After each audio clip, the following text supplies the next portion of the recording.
At 8:44 a.m. on June 15, 1944, First Lieutenant Frank Tachovsky crouched in a Higgins boat 300 yards from Saipan's southern beaches as Japanese artillery shells exploded in the surf around him. The 29-year-old Marine officer from New Brighton, Pennsylvania, commanded 40 men behind him, every single one selected from the brig or punishment details, and their mission required them to work alone behind enemy lines for days at a time against an island garrison the intelligence estimated at 30,000 Japanese troops. Tachovsky's Scout Sniper Platoon had trained for 6 months at Camp Tarawa in Hawaii, but Saipan would be their first combat operation, and Marine Corps planners had already calculated that Scout Sniper casualties in the Pacific Theater averaged 73%.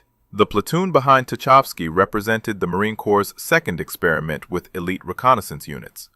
After the bloody Battle of Tarawa 7 months earlier, Colonel James Risley of the 6th Marine Regiment had requested permission to form a specialized Scout Sniper platoon. The Marine Corps had lost 994 men at Tarawa in just 76 hours. Risley believed that better intelligence about Japanese fortifications could reduce those casualties.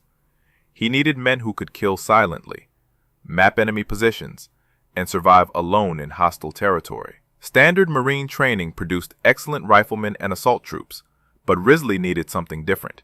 He needed men who thought for themselves, who ignored rules, who fought dirty. He found them in the punishment details. Tachovsky had specific recruiting criteria. When 2 Marines got into a fight, the winner went to the brig, while the loser went to the infirmary. Tachovsky wanted the winner.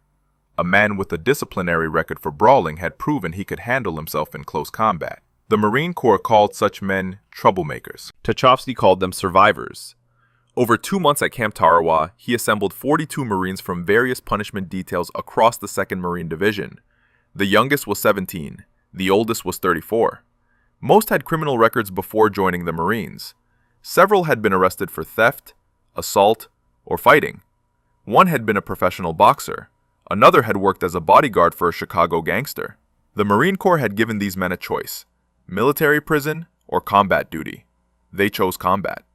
Training at Camp Tarawa focused on skills the regular Marine Corps did not teach: silent killing techniques with knives and bare hands, how to approach a sentry from behind and break his neck without making sound, how to move through jungle terrain without disturbing vegetation, how to read Japanese maps and documents, how to call in naval gunfire and artillery strikes. The platoon practiced with M1903 Springfield rifles fitted with 8-power Unertal scopes. They learned to shoot from 600 yards and hit a man-sized target. They trained with bazookas, learning to destroy tanks and fortified positions. They studied Japanese tactics, learning how the enemy defended islands and where they positioned troops. The platoon also learned to steal. Marines were notorious thieves, by necessity. The Marine Corps was the poorest equipped branch of the American military in 1944. Marines received surplus weapons from World War I, outdated equipment, and inadequate rations. To survive, they stole from better supplied Army and Navy units. Tachovsky's men excelled at theft. They raided Army supply depots for food, Navy warehouses for equipment, and even stole jeeps and trucks. Other Marines in the 6th Regiment nicknamed them the 40 Thieves. The name stuck. By June 1944, the 40 Thieves had completed their training. They knew how to fight, how to hide, and how to kill without making noise. They had memorized Japanese fortification patterns and studied aerial photographs of Saipan. They understood their mission: land with the first assault wave, push inland ahead of the main force, locate Japanese positions, and radio coordinates back to artillery and naval gunfire units. Then, disappear into the jungle and continue mapping enemy fortifications. Days at a time behind enemy lines. No support. No rescue if captured. The intelligence briefings had been clear about what awaited them. Saipan was the first Japanese territory the Americans would invade. The island was considered part of Japan itself, not occupied territory. The Japanese would defend it with suicidal determination. The garrison included 30,000 Imperial Army and Navy troops, plus thousands of armed civilians. The island measured 14 miles long and 5 miles wide. Mount Tapochau rose 1,500 feet in the center, providing the Japanese with observation posts overlooking every beach. The Japanese had built concrete pillboxes interconnected trenches, and underground bunkers throughout the island. They had registered every beach and valley for artillery and mortar fire. American casualties were expected to exceed 50%. Want to know if Tachovsky's criminals survived what came next? Please hit that like button. It helps the algorithm show this story to more people. Subscribe for more untold history. Back to Tachovsky. The Higgins boat's ramp dropped into chest-deep water. Tachovsky led his men forward through the surf as machine gun fire kicked up spray around them. They reached the beach at 8:47 a.m. Japanese mortars began landing among the assault waves. Men died in the surf, in the sand, at the seawall. Tachovsky's platoon moved inland fast. Their orders were simple: keep moving, find the Japanese, radio their positions, stay alive. By 9:30 a.m. they had pushed 300 yards inland, farther than any other Marine unit on the beach. They found themselves alone in enemy territory, with 30,000 Japanese soldiers somewhere in the jungle ahead. Night would fall in 9 hours. That was when their real mission would begin. The 40 thieves moved through dense jungle growth 50 yards apart, maintaining visual contact through hand signals Tachovsky had developed during training. Standard Marine tactics called for units to stay together, advance in formation, and maintain radio contact with command. Tachovsky's orders were different. His platoon would operate independently, reporting enemy positions but making their own tactical decisions. No other Marine unit on Saipan had that authority. At 10:15 a.m., Sergeant Bill Knuppel spotted the first Japanese position, a concrete pillbox built into the side of a ridge, with interlocking fields of fire covering the valley below, where the 2nd Marine Division would advance later that afternoon. The pillbox housed a Type 92 heavy machine gun, with a crew of 7. The Japanese had camouflaged the position with vegetation and positioned it to remain invisible from the beach. Marine assault units advancing through the valley would walk directly into the kill zone. Tachovsky's map showed 3 possible routes for the Marine advance. The Japanese machine gun covered all 3. Taking out the position would save dozens, possibly hundreds of Marine lives, but attacking it would reveal the 40 thieves' position and compromise their reconnaissance mission. Tachovsky made the decision in 30 seconds. The platoon had carried a bazooka specifically for situations like this. Private Marvin Strombo positioned himself 80 yards from the pillbox, while the rest of the platoon provided security. At 10:32 a.m., Strombo fired 1 round. The rocket hit the pillbox's firing slit and detonated inside. The explosion killed the entire Japanese crew instantly. Before the smoke cleared, Tachovsky's platoon had already moved 300 yards deeper into the jungle. They left no trace of their presence except the destroyed pillbox. When 2nd Marine Division units advanced through the valley 4 hours later, they encountered no machine gun fire from that ridge. By noon, the 40 thieves had identified and mapped 17 Japanese positions, 8 machine gun nests, 4 mortar pits, 3 artillery observation posts, and 2 ammunition storage areas. Tachovsky radioed the coordinates back to regimental headquarters using encoded transmission protocols. Within 20 minutes, naval gunfire from destroyers offshore began hitting the targets. The 40 thieves watched from concealed positions as 5-inch shells demolished Japanese fortifications they had marked 30 minutes earlier. This was their mission: find the enemy, mark them for destruction, and move on, before the Japanese realized what was happening. The platoon's advance carried them 2 miles inland by early afternoon, well ahead of any other American unit. They moved through terrain the Marines would not reach for 3 more days. Every 100 yards revealed new Japanese positions. The island was more heavily fortified than intelligence had estimated. Tachovsky counted over 200 enemy soldiers in one valley alone, dug into positions that would take days of frontal assault to capture. But with accurate coordinates, naval gunfire could destroy those positions in minutes. The 40 thieves were changing how the Marine Corps fought. At 3:40 p.m., the platoon discovered something unexpected: a Japanese tank battalion staging area. 37 Type 97 medium tanks sat under camouflage netting in a grove north of Sharon Kanoa. Marine intelligence had estimated the Japanese possessed maybe a dozen tanks on Saipan. The 40 Thieves had just found 3 times that number in one location. The tanks represented the most serious threat to the American beachhead. Japanese doctrine called for massed tank attacks at night, when American naval gunfire would be less effective. If these 37 tanks attacked the beach after dark, they could potentially break through Marine lines and reach the vulnerable supply areas. Tachovsky immediately radioed the coordinates. The response from headquarters came back within 8 minutes.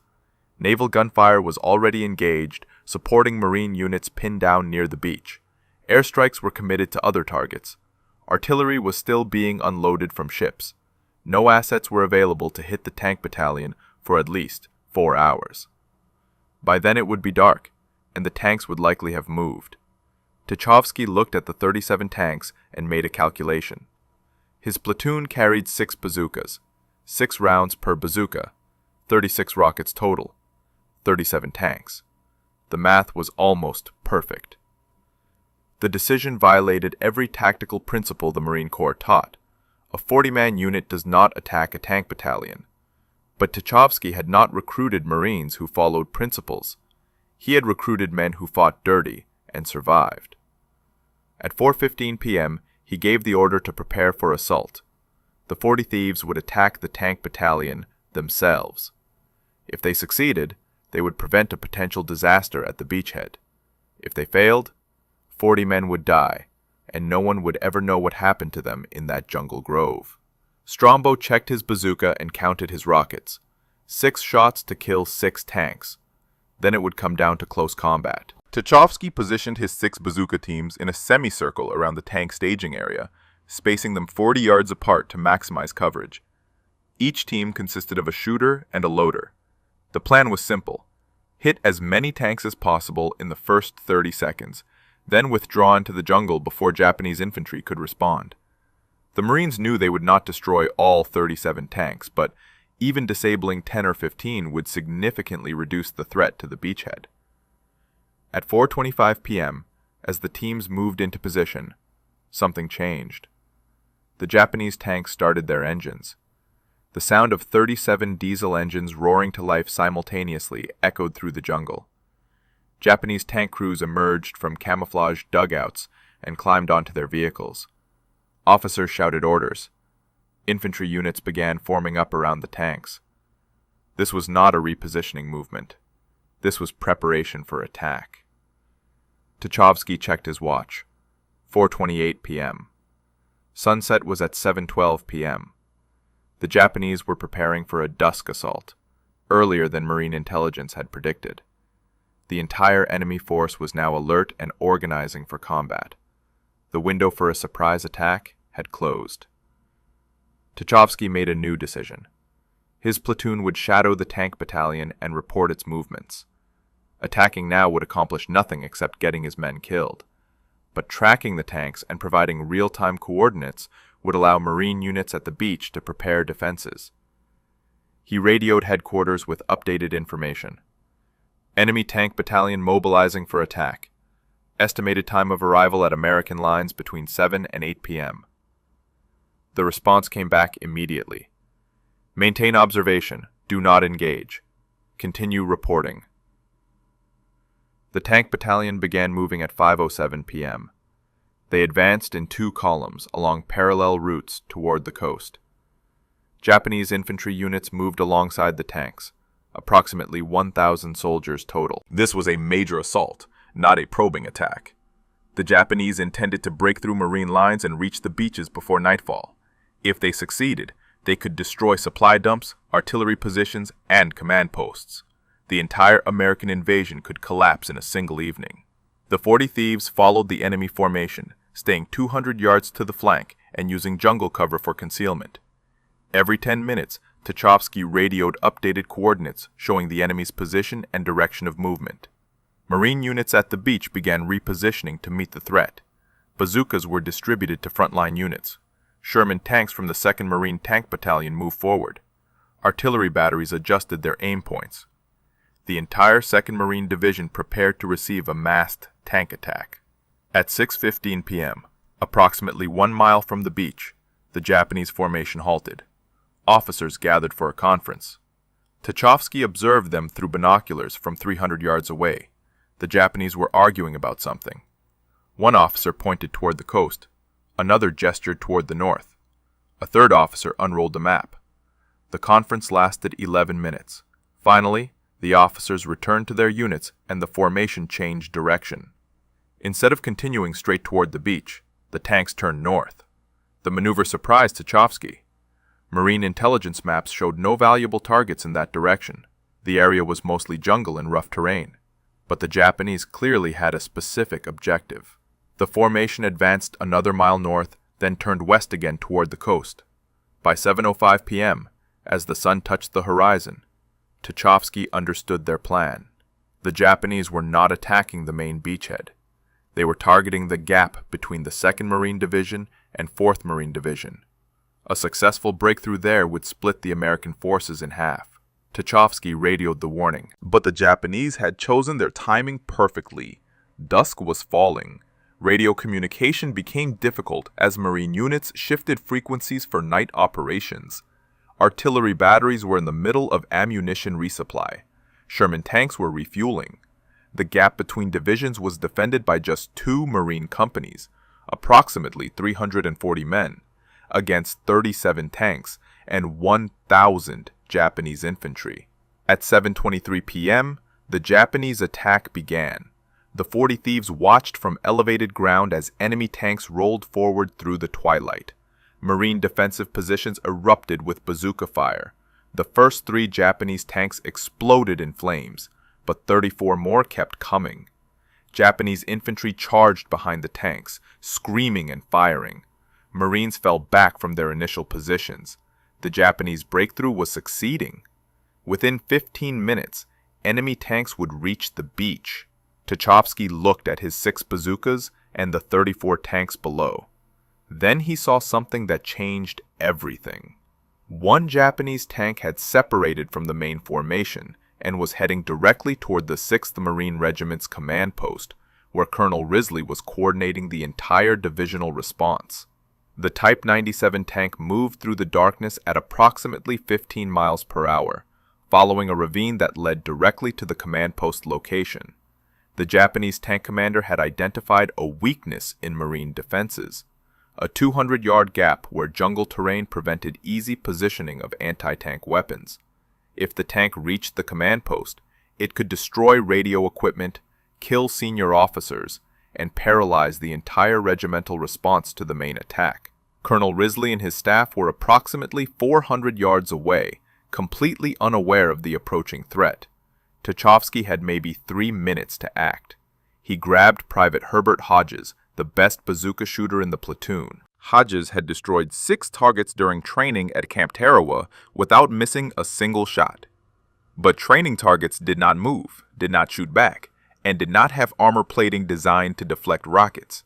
The Type 97's frontal armor was 50 millimeters thick, enough to potentially deflect a bazooka round fired at the wrong angle. Hodges would need a perfect side shot to guarantee penetration. Tachovsky and Hodges moved down the slope at a dead run, racing to intercept the tank before it reached the command post. They reached a position 30 yards from the tank's projected path at 7:31 p.m. Hodges dropped prone and aimed the bazooka. The tank emerged from the ravine 20 seconds later. Its turret was rotating, searching for targets. The commander stood in the open hatch, scanning the darkness with binoculars. Hodges waited. A moving tank was harder to hit than a stationary one. He needed the perfect moment. The tank continued forward. 25 yards. 20 yards. 15 yards. Then it stopped. The engine idled. The commander was checking his map, trying to confirm his position. Hodges fired at 7:32 p.m. The rocket hit the tank's left side just below the turret ring, exactly where the armor was thinnest. The shaped charge penetrated and detonated inside the crew compartment. The explosion killed all 4 crew members instantly. The tank's ammunition cooked off 6 seconds later, and the entire vehicle erupted in flames. The fireball lit up the jungle for 300 yards in every direction. Japanese infantry advancing nearby saw the explosion and assumed they had encountered a major Marine defensive position. They redirected their assault away from the command post and toward what they thought was a larger threat. Tachovsky's bazooka shot had accomplished more than destroying one tank. It had inadvertently misdirected an entire Japanese infantry battalion away from the most vulnerable point in Marine defenses. The command post remained secure. Colonel Risley continued coordinating the divisional response without interruption. But the bazooka's muzzle flash had revealed Tachovsky's position to every Japanese soldier within 500 yards. Enemy machine gun fire began raking the area where the 40 Thieves were positioned. Mortar rounds started falling. The platoon had to withdraw immediately or risk being overrun. The withdrawal through jungle in darkness while under fire tested everything the 40 Thieves had trained for. Standard procedure called for units to stay together and move as a group. But jungle terrain and enemy fire made that impossible. The platoon split into small teams of 4 or 5 men each, moving independently toward predetermined rally points. Japanese patrols were everywhere, searching for the Marines who had destroyed their tank. Several times, 40 Thieves teams found themselves within yards of enemy soldiers. They relied on silent movement and concealment rather than engaging. One firefight would reveal their position and bring overwhelming enemy response. Private Strombo's team encountered a Japanese patrol at 8:05 p.m. 7 enemy soldiers moving through the jungle, searching with flashlights. Strombo and 3 other Marines lay motionless in undergrowth as the patrol passed within 10 feet of their position. One Japanese soldier stopped and looked directly at the spot where Strombo was hiding. The Marine held his breath. The Japanese soldier stood there for 43 seconds, staring into the darkness. Finally, he moved on. The patrol continued past without detecting the Americans. By 9 p.m., approximately half the 40 Thieves had reached the primary rally point, a small clearing 600 yards behind Marine lines. Tachovsky counted 23 men. 17 were still missing. They could be dead, captured, or simply lost in the darkness. Standard Marine procedure called for units to wait at rally points for up to 2 hours for missing personnel, but the rally point was too close to Japanese positions. Enemy patrols were actively searching the area. Tachovsky made the decision to move the assembled group back to Marine lines and send small rescue teams to search for the missing men after dawn. The group moved toward friendly positions at 9:17 p.m. They approached Marine lines carefully, knowing that nervous sentries often shot at anything moving in darkness. Tachovsky used the prearranged recognition signal, 3 short whistles followed by 2 long ones. Marine sentries challenged them. Tachovsky responded with the correct password. The 40 Thieves crossed into friendly territory at 9:41 p.m. 23 men had made it back. 17 were still out there somewhere in the dark. The Japanese tank attack continued through the night. Marine defensive positions along the beach reported enemy armor probing their lines until 3:14 a.m. American bazookas destroyed 11 tanks. Sherman tanks from the 2nd Marine Tank Battalion knocked out 9 more. Artillery fire disabled another 7. By dawn on June 16th, the Japanese had lost 27 of their 37 tanks. The attack had failed, but it had cost the Marines heavily. The 2nd Battalion's 6th Marines reported 78 casualties. Company F of the 2nd Marines had 19 killed or wounded. The gap between divisions had held, but barely. Tachovsky assembled search teams at first light. Each team consisted of 4 men, with orders to locate the missing 17 Marines and return by noon. The teams moved back into the jungle at 6:30 a.m., retracing the platoon's route from the previous evening. They found the first body at 7:05 a.m. Private Donald Evans had been shot twice in the chest, probably during the withdrawal under fire. He had died instantly. His dog tags were missing. The Japanese often collected American dog tags as trophies. The team buried Evans in a shallow grave, marked with his rifle and helmet. The second team found 3 more bodies at 8:20 a.m. These Marines had been captured, alive, then executed. Their hands were tied behind their backs. They had been bayoneted. Japanese forces on Saipan rarely took prisoners. The Imperial Army considered surrender dishonorable, and extended that contempt to enemy soldiers who surrendered. But these 3 Marines had not surrendered. They had been wounded, captured, and murdered. The search team reported the discovery to Tachovsky by radio. He ordered them to continue searching for the remaining 13 missing men. By 10 a.m., search teams had located 6 of the missing Marines alive. They had become separated during the night withdrawal, but had successfully evaded Japanese patrols and reached Marine lines at different locations. That brought the count to 29 men accounted for. 13 were still missing. At 11:15 a.m., one of the search teams made radio contact. They had found 5 more Marines hiding in a cave system, approximately 1 mile behind Japanese lines. The Marines were alive, but pinned down by enemy patrols. They could not move without being detected. Tachovsky faced another decision. He could request artillery support to create a diversion, allowing the trapped Marines to escape.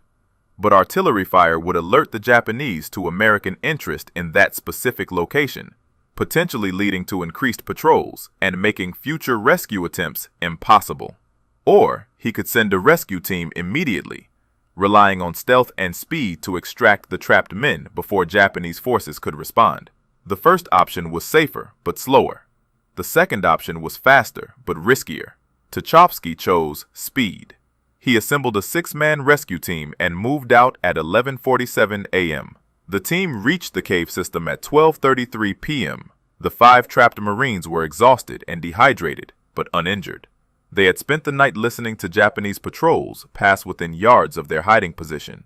One Marine had malaria and was running a fever of 103 degrees. Another had dysentery and could barely walk. The rescue team distributed water and medical supplies, then prepared to move. The extraction required the team to cover 1 mile through Japanese-controlled territory in broad daylight. Standard Marine tactics called for moving in darkness, but the trapped Marines could not survive another 12 hours without medical attention. The fever case needed immediate evacuation. The dysentery case was severely dehydrated. Tachovsky decided to move immediately and rely on speed rather than concealment. The combined group of 11 Marines began moving toward friendly lines at 1:05 p.m. They made it 400 yards before encountering a Japanese patrol. 20 enemy soldiers moving through the jungle in a standard search formation. The Marines had 2 choices: hide and hope the patrol passed without detecting them, or ambush the patrol and eliminate the threat. Hiding risked discovery. Ambushing risked bringing more Japanese troops to investigate gunfire. Tachovsky chose ambush. The element of surprise would give the Marines a brief advantage. If they could eliminate the entire patrol in 30 seconds before anyone could fire a shot or radio for help, they might escape undetected. The Marines positioned themselves in a classic L-shaped ambush formation. 8 men along the patrol's line of march, 3 men at the end of the L to catch anyone who tried to escape. The Japanese walked directly into the kill zone at 1:23 p.m. Tachovsky gave the signal. 11 Marines opened fire simultaneously. The Japanese patrol was destroyed in 7 seconds. 20 enemy soldiers killed. No survivors. No radio transmissions. But the gunfire had been heard for at least half a mile in every direction. Japanese units throughout the area would be converging on this location within minutes. The Marines moved at a full run, abandoning stealth for speed. Behind them, Japanese voices shouted commands, whistles blew. The sound of enemy units mobilizing echoed through the jungle. Tachovsky estimated they had maybe 5 minutes before Japanese forces surrounded them. The nearest Marine defensive position was 800 yards away across open ground that offered minimal cover. Running that distance while carrying 2 sick Marines would take at least 12 minutes. The mathematics were clear. The Japanese would catch them before they reached safety. At 1:29 p.m., the Marines encountered an unexpected problem. The terrain ahead dropped into a steep ravine 40 feet deep with near vertical sides. Going around would add 15 minutes to their route. Going down and back up would slow them significantly. But staying on the ridge meant certain contact with pursuing Japanese forces. Tachovsky chose the ravine. The Marines descended the slope, half sliding and half climbing, supporting the 2 sick men between them. They reached the bottom at 1:33 p.m.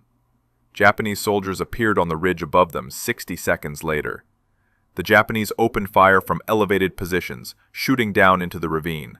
Bullets ricocheted off rocks. One Marine was hit in the leg. Another took shrapnel from a grenade that exploded on the ravine floor. The Marines returned fire while continuing to move, using boulders and vegetation for cover.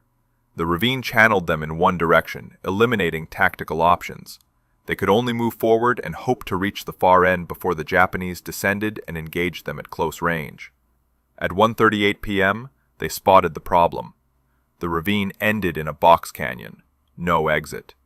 The Marines were trapped. Japanese soldiers began descending into the ravine from multiple points, moving to surround the trapped Americans. Tachovsky counted at least 40 enemy soldiers visible, with more arriving every minute. His 11 Marines had maybe 200 rounds of ammunition total between them. The 2 sick Marines could not fight effectively. That left 9 combat-effective men against a force that was growing rapidly. Artillery support was impossible because the Marines were too close to Japanese positions. Airstrikes could not be called in without risking hitting friendly forces. The 40 thieves were on their own. Tachovsky noticed something the Japanese had missed. The box canyon's rear wall was not solid rock. Vegetation growing at the base suggested water seepage, which meant a crack or fissure in the stone. He sent 2 Marines to investigate, while the rest of the team established defensive positions. The 2 Marines reported back at 1:44 p.m. There was a narrow opening behind the vegetation, barely wide enough for a man to squeeze through. Beyond the opening, the fissure widened into a passageway that appeared to lead upward through the rock.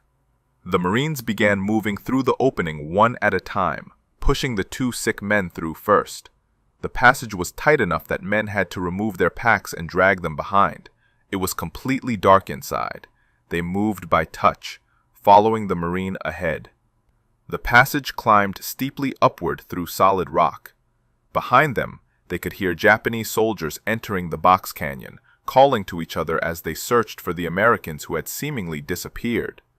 The passage emerged onto the opposite side of the ridge at 2:07 p.m., 400 yards from where they had entered. The Marines found themselves behind Japanese lines, but with the enemy focused on searching the ravine below.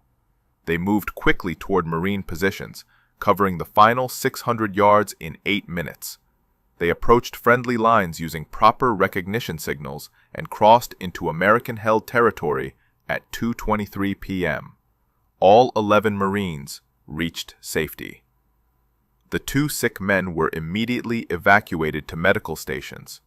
That brought the total count to 34 Marines accounted for. 8 remained missing. As the day progressed, 3 more were found alive, having successfully evaded capture and reached Marine lines independently. 2 more bodies were discovered by advancing Marine units. That left 3 Marines still unaccounted for by nightfall on June 16th. They were officially listed as missing in action. The 40 thieves had lost at least 6 men killed in their first 48 hours on Saipan. Another 3 were missing and presumed dead. That represented a 22% casualty rate. Despite the losses, the platoon had accomplished its mission. They had identified over 200 Japanese positions, called in coordinates that destroyed dozens of enemy fortifications, prevented a tank from reaching the regimental command post, and provided critical intelligence on enemy movements. Colonel Risley sent a message to Tachovsky at 1800 hours.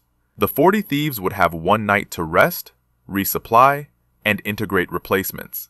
At dawn on June 17th, they would return to the jungle. This time, their mission would take them even deeper behind enemy lines. The Japanese garrison on Saipan still numbered approximately 29,000 troops. The 40 thieves now numbered 37 men. At 0530 hours on June 17th, the 40 thieves moved out from Marine lines in complete darkness. Their objective was a ridge system 3 miles inland that Marine intelligence believed contained Japanese artillery positions. Those guns had been shelling American positions continuously for 2 days, killing dozens of Marines and disrupting supply operations. Aerial reconnaissance could not locate the guns because the Japanese had camouflaged them inside caves. Only ground reconnaissance could find them. The mission required the 40 thieves to penetrate deeper behind enemy lines than any American unit had yet gone on Saipan. The platoon moved in complete silence, using hand signals for communication. They covered the first mile in 47 minutes without encountering Japanese patrols. The second mile took longer because the terrain became increasingly difficult. Steep slopes, dense vegetation, and rocky ground slowed their advance. They reached the target ridge system at 08:15 hours and began systematic reconnaissance. The ridge stretched for approximately 2 miles and rose 600 feet above the surrounding jungle. Japanese positions were everywhere. Tachovsky counted 8 cave entrances large enough to hide artillery pieces. The caves were connected by tunnels that allowed the Japanese to move guns between positions, fire several rounds, then relocate before American counter-battery fire could respond. This explained why Marine artillery had failed to destroy the enemy guns. They were shooting at positions the Japanese had already abandoned. Finding the guns was only part of the mission. The 40 Thieves also needed to map the tunnel system, so Marine assault units would know how to attack when they reached this area. Mapping the tunnels required entering them. At 0940 hours, Corporal Roscoe Mullins and Private Strombo volunteered to penetrate the cave system, while the rest of the platoon provided security outside. The 2 Marines entered the largest cave opening and moved into darkness, using small flashlights shielded to prevent light from being visible more than a few feet away. The cave extended 200 feet into the ridge before branching into multiple passages. They could hear Japanese voices echoing from somewhere deeper in the system. Water dripped from the ceiling. The air smelled of gunpowder and human waste. They found the first artillery piece at 0:10:12 hours, a Type 91 105mm howitzer positioned 30 feet inside a side passage with ammunition stored in recesses carved into the rock walls. The gun crew was absent, probably sleeping in a different section of the cave system. Mullins and Strombo marked the location on their map and continued deeper. They discovered 2 more guns in the next 40 minutes, plus a command post, an ammunition magazine containing approximately 2,000 rounds, and sleeping quarters for at least 60 soldiers. The tunnel system was far more extensive than intelligence had estimated. At 11:03 hours, they heard Japanese soldiers approaching. Mullins and Strombo had maybe 15 seconds to find concealment before being discovered. They pressed themselves into a small alcove and remained motionless as a dozen enemy soldiers walked past, conversing in Japanese. The soldiers passed within 3 feet without detecting the Americans.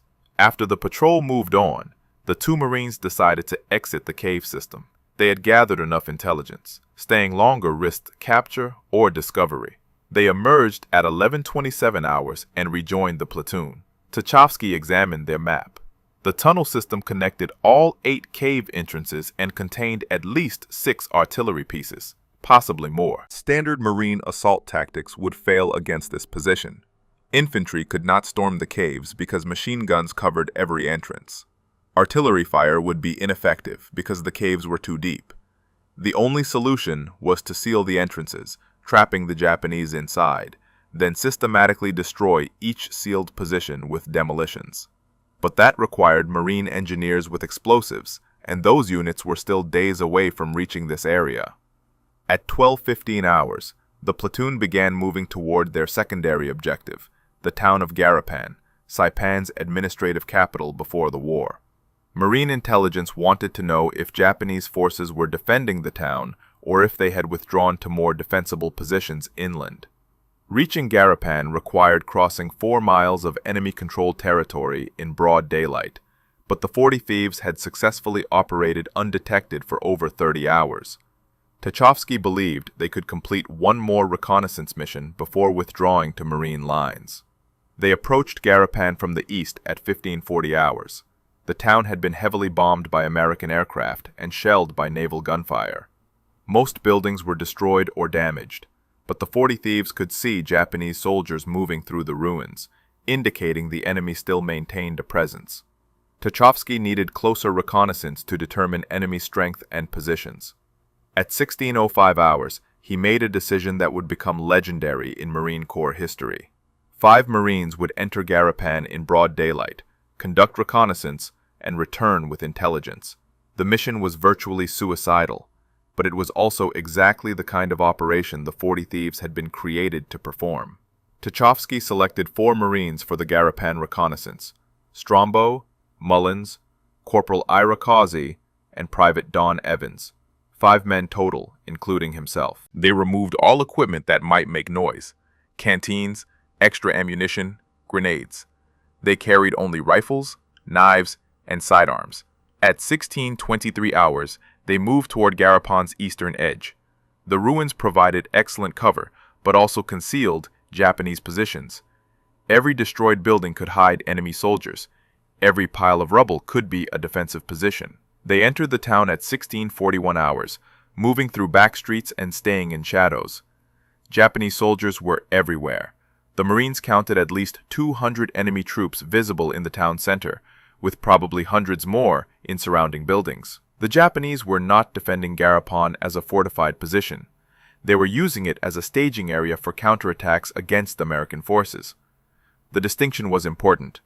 Marine commanders planning to assault Garapan needed to know they would face mobile enemy units rather than fixed fortifications. At 17:08 hours, Causey spotted something unexpected: 5 bicycles leaning against the partially destroyed building. Japanese military bicycles, the type officers used for transportation between positions. An idea formed immediately. 5 bicycles, 5 Marines. They could conduct their reconnaissance while riding through town like Japanese soldiers moving between positions. In the chaos and destruction of Garapan, 5 men on bicycles would attract less attention than 5 men on foot trying to hide. The plan was audacious and completely violated standard reconnaissance procedures. Tachovsky approved it instantly. The Marines took the bicycles and began riding through Garapan at 17:15 hours. They moved casually, not trying to hide, just 5 soldiers on bicycles navigating through ruins. Japanese troops ignored them. Some waved. Others shouted greetings in Japanese that the Marines did not understand, but acknowledged with hand gestures. For 43 minutes, the 40 thieves rode through the enemy capital, mapping positions, counting troops, and identifying supply dumps. They passed within yards of Japanese officers who never suspected the Americans riding bicycles were enemy reconnaissance. At 17:58 hours, they completed their circuit through Garapan and exited the town heading north. They continued riding the bicycles for another mile before abandoning them and moving back into the jungle. The reconnaissance had provided detailed intelligence on enemy dispositions throughout Garapan. Marine commanders would now know exactly where Japanese forces were concentrated when they eventually assaulted the town. The 40 thieves reached Marine lines at 19:32 hours. They had been behind enemy lines for 14 hours and had penetrated deeper into Japanese territory than any other American unit. Over the next 3 weeks, the 40 thieves continued similar missions. They mapped enemy positions throughout Saipan's interior, called in coordinates for artillery strikes, ambushed Japanese patrols, and provided intelligence that saved countless Marine lives. They witnessed Japanese atrocities: civilians forced to jump from cliffs rather than surrender, wounded Marines used as bait for ambushes, prisoners executed. The platoon operated in small teams, sometimes for days without contact with Marine units. They suffered from malaria, dysentery, heat exhaustion, and tropical diseases. They ran out of food and stole from Japanese supply dumps. They ran out of water and drank from contaminated streams. By July 9th, when Saipan was declared secure, the 40 thieves had lost 12 men killed and 9 wounded. That represented a 56% casualty rate, below the 73% average for scout sniper units, but still devastating. The survivors were physically and mentally exhausted. Most had lost 30 to 40 pounds. Several had malaria fevers. All had seen things that would haunt them for the rest of their lives, but they had accomplished their mission. Marine commanders estimated the 40 thieves' reconnaissance work had reduced overall Marine casualties by at least 15%, potentially saving 2,000 lives. The platoon would go on to fight at Tinian in July 1944, then return to Saipan for mopping up operations. After the war, most members struggled with what would later be recognized as post-traumatic stress disorder. Many had recurring nightmares. Some turned to alcohol. Several could not maintain civilian employment or personal relationships. The psychological cost of their service was never officially recognized or treated. Frank Tachovsky returned to civilian life and became mayor of Sturgeon Bay, Wisconsin. He never spoke about the war. His son, Joseph, only learned about the 40 Thieves after finding his father's footlocker following his death in 2011. The story of the platoon that had changed Marine Corps tactics remained largely unknown for 66 years. The Scout Sniper Platoon of the 6th Marine Regiment was one of the first elite special operations units in American military history. Their tactics of deep reconnaissance, silent killing, and independent operations behind enemy lines would influence the development of modern Special Forces units, including Navy SEALs and Marine Force reconnaissance. They proved that small, highly trained units could accomplish missions that entire battalions could not. 40 men recruited from brigs and punishment details became one of the most effective combat units in the Pacific War. The Marines who called them criminals were wrong. They were warriors. If Lieutenant Tachovsky's story moved you, please hit that like button. It helps YouTube show these forgotten stories to more people who need to hear them. Hit subscribe and turn on notifications. We publish new untold history stories every day, and you won't want to miss them. Drop a comment right now and tell us where you're watching from. Are you in the United States, United Kingdom, Canada, Australia, or somewhere else? Our community stretches across the world. You're part of keeping these memories alive. Tell us in the comments, did any of your relatives serve in World War II, especially in the Pacific Theater? Thank you for watching. Frank Tachovsky and his 40 Thieves deserve to be remembered. These men sacrificed everything so future generations could live in freedom. You're helping make that happen by watching, liking, and sharing these stories. Never forget,